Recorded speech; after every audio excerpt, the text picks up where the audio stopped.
Welcome to Cut Time with Clean Data with Alabreve Educational Consulting. In this video, we're going to review the Derive node for computing mean. There are two different ways we can compute mean, and this can have an impact on your modeling. So we'll review the two options and discuss some of the benefits or challenges with each approach. In the example we're using today, we're using a fake survey data set with a few items, and what we'd like to do is take these individual ordinal scaled items and create a summated rating scale. In the source node, we have survey data in SPSS. Let's take a quick preview. In the preview window, we see the first 10 cases, and there are 5 items. The items really aren't important for this activity. We are not going to cover factor analysis or any sort of reliability analysis. If you're interested in that, please put that in the comments and we'll make a future video about those topics. We can toggle and see that, for example, question 1, products are good value. We see some agreement scale, and we also see that case 9 has a don't know because they don't have a level of agreement or disagreement with that item. They did skip the next question about sales rep treating that person with courtesy, and there's another don't know. As we continue along, we see this individual either did not respond or responded don't know for all. Case 1, we have some disagreement, and they also left 2 blank. Case 2 answered all 5 questions. Now this will be important as we calculate mean because those nulls or missing data values can make a difference in what we interpret as the participants' levels of agreement. In the type node, we have ordinal scaled items, and those will be the items we use. Now what I wanted to show you before we do our derive is we can replace those don't know values with a null, so they are completely missing in our calculations. This is a filler node found in the Field Ops palette. We've given it the custom name of replace don't know. And in the settings tab, we have asked the dialog box to fill in a value for all of these fields. We want any blank or null values replaced. The condition is an 8, and we have it in single quotes. That is the code given for the missing data. And we're replacing it with a null, so it will be considered null just like the others. Let's give a preview, and we can see what happened to case 9, where they had some don't knows and missing data. Now all of their data are considered missing values. In the first Derive node, we've used Expression Builder. Expression Builder allows us to select a function and move our fields into the Builder window. The mean function is located in numeric, and it is located here. Mean underscore n, and there's a list. Now the list function here, it looks a little bit different if you're familiar with SPSS statistics, where you take mean, you have parentheses, and you put your variable names in between the parentheses with commas separating them. For Modeler and Expression Builder, we have to put single quotes around our field names, and then we have to close them in.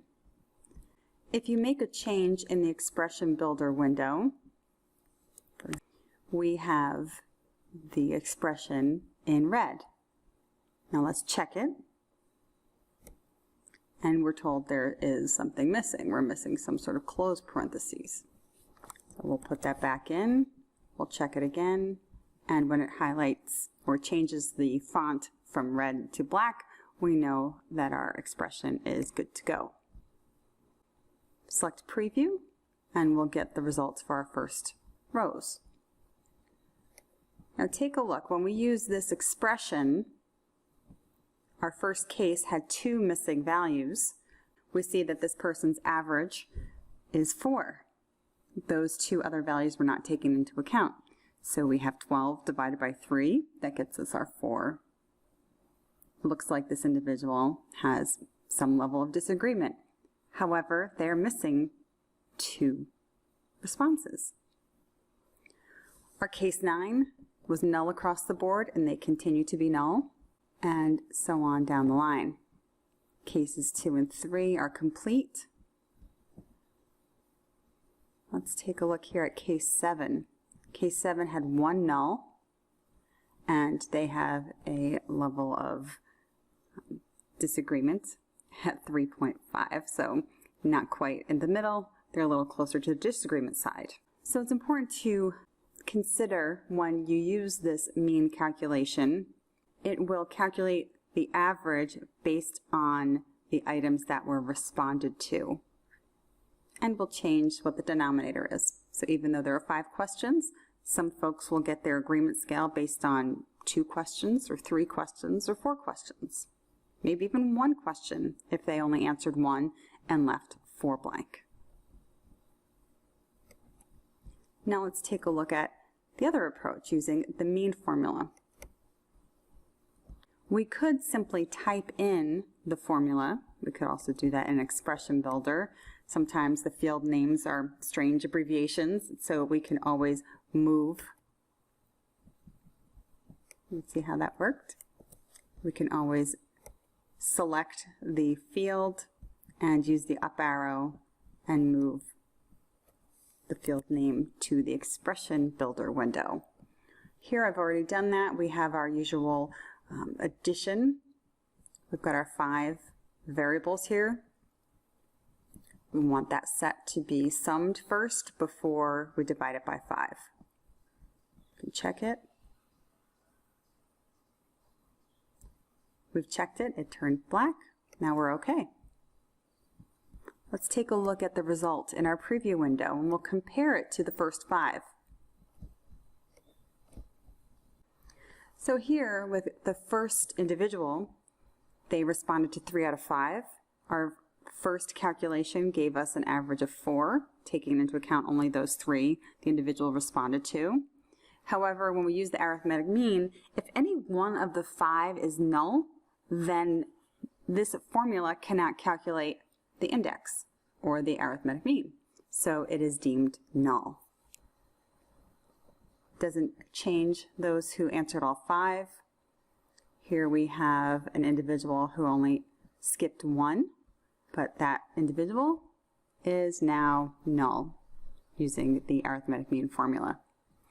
So this is something to consider as you're doing any sort of index. It could be survey items, it could be other calculations with your data. If you're using the mean_n approach in Derive, you will get an average based on those items that have values, ignoring those items without values. If you use the arithmetic mean approach and just type in the formula, then you will only get an average for those who have complete data. Which is the better option? We can always use the statistician answer, it depends. Do you want to have more data, even though it could be somewhat inaccurate? Because we really don't know what the situation is for those blanks. Do we want to have more accurate data so we have their full array of agreement perceptions and remove any of those cases where we are unsure what their level of agreement was? The answer could be somewhere in between. If we take a look at the missing data, for example, we had quite a few missing for the sales rep treated me with courtesy item and the sales rep understands my computing environment item. If we have quite a few blanks, there could be concerns with that item. So after reviewing these results and taking a look at the items, we might need to consider which items are utilized in creating the indices.